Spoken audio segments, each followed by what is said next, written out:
E aí, Cricor, quem vai ganhar o match? Lagrave. Você tem certeza? Não. Bispo E7, cavalo F6, tomou, e aqui simplificou muito, hein?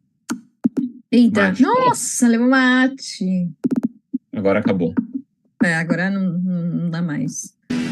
Welcome back to the Speed Chess Championship presented by Coinbase. The second semifinal is in the books, and we are all set up for a rematch of last year's final between Magnus Carlsen and Grandmaster Hikaru Nakamura, who joins us in the studio. Hikaru, thank you for joining. Congratulations on the win. First question, coming into the match, were you targeting the bullet as the segment of the match where you thought that you can make the biggest gains? Well, I mean, I think I've been saying this probably for the last 3 years, that I feel like in any match that I play in the Speed Chess Championship, if I'm not down by more than 1 or 2 games going into the bullet, I think I have great chances to win no matter what. So it's not as though I was targeting bullet, but I did have the mindset, especially after I lost the first couple of games to start the match, where I simply wanted to keep it as close as possible until we got to that portion. Do you think it's fair to say that Maxime played too quickly in the bullet? Would you say that overcompensating for the reduced time control is a big reason why SCC participants struggle in the bullet? Is there kind of over-adjusting that tends to happen? Well, I mean, I think Magnus said this, I don't know if he said it recently or it was in past SECs, but I think Magnus said there's a huge difference between 1+1 and 1+0. And I think in 1+1, there's this real urge to just like move very, very quickly. I mean, I think there's some limit you have to keep yourself above, at least in the first like 10 to 15 moves. But yeah, Maxime was basically playing like straight up 1-0, and there were several games in the bullet where it just fell apart really, really quickly for him.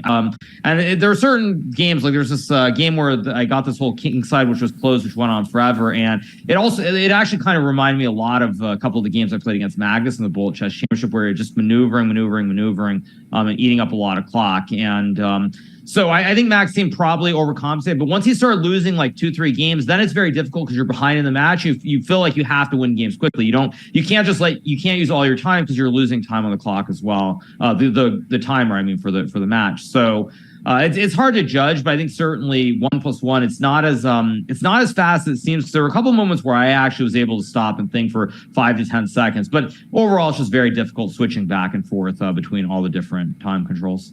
So MVL obviously proved to be a very, very worthy opponent, particularly early on, but we now are going to have the final that the fans have essentially been clamoring for some time. Just looking forward, how do you anticipate the contours or the battle lines being drawn there? What do you think are the keys for you to be successful in that match? Well, I mean, the first thing is that I get to play Magnus a lot. I mean, I think I'm playing him on Friday in the final, and I'm playing him on Monday in the Chess Champions Tour as well. So I'll get to play Magnus quite a bit in the next 3 days. I think looking at the match, it goes without saying that I'll have to play a lot better than I played today. I think today I started off very, very poorly in the first couple of games. Maxime was really, really sharp.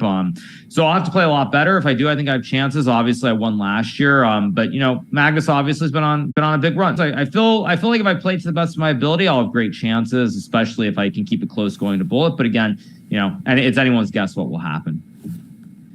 Hikaru, we know you're streaming, so we won't keep you much longer. We have 2 quick chat questions. Do you agree with Magnus's claim that we're just better at chess than the others, quote unquote? I mean, I think you have to put that into context. I think certainly in bullet, it's proven to be true. I think the one thing that I didn't say about the 1+1 is that probably more so than anything else, there's a certain intuition, like the moments when somehow I was able to sense when I needed to use time, the 1+1 was really, really critical today. Magnus also has that ability where somehow he's able to like rein it in, and he's able to think at critical moments. So I think in the 1+1, it's definitely, or 1+1 or 1+0, it's definitely true. I think as far as blitz goes, I mean, maybe we're better on average, but I don't think the gap is that big. So I think that's slightly a little bit of an overstatement.